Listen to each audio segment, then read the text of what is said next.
Hello, Mayflom here for Dress It Up Buttons, and today we are inspired by Cruella De Vil and making a notebook.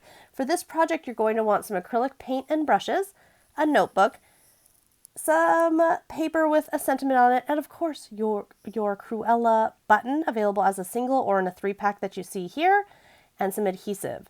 To get started, I've got some plastic underneath my notebook under the cover just to keep it from getting in the pages. I'm going to be covering this in white. Then I'm going to be taking a smaller paintbrush and some black acrylic paint, allowing the white to fully dry first. And I'm just going to use my paintbrush to make different sizes of dots, all sorts of dots. We're making our Dalmatian cover here. And just a note, if your journal cover warps, don't worry about it. You can always iron it or flatten it when you're done. You are going to want to let these dots fully dry.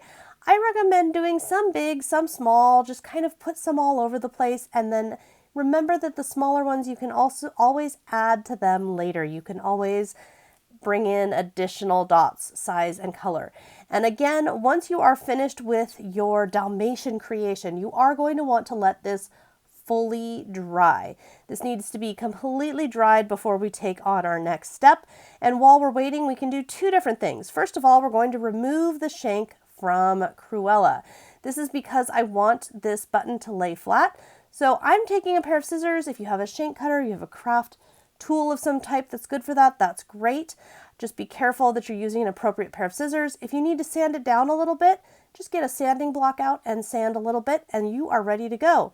For our sentiment, I used printer paper because I wanted a very light tissue-like collage look. And I'm using a ruler so that I get a torn but straight edge. These are just words that I have printed, just a take on a quote from Cruella, and I've printed them out in a font that I liked on printer paper. That's it. Our next step is going to be assembly. This is a really quick, easy, and fun project, taking out the dry time, of course.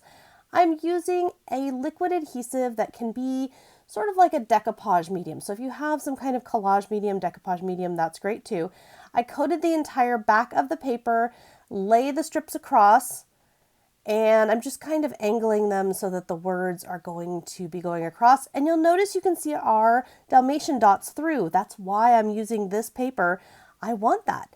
Once you have those on, you're going to check for any spots that need a little more glue, as well as sealing the top. This will give you a very nice permanent finish on your journal cover. You're also going to want to trim off any excess paper before doing a second coat of your sealant or decoupage medium. Really, this just makes everything nice and not waterproof, but it does make it so that it's resistant to, being thrown around and being used as a journal should be used. Isn't that cute? Well, obviously, we can't have this without Cruella, the star of our show. And I'm using a nice, strong liquid adhesive, and quite a bit of it here, to adhere Cruella onto her journal masterpiece. And once this is completely dry, it will be ready to document any evil plans or fun notes that I may have. Hope you've enjoyed this quick tutorial. This would be great with any Disney villain. Lots of Disney villains available in the Dress It Up shop. Please be sure to tag us and share what you have created with your Dress It Up buttons.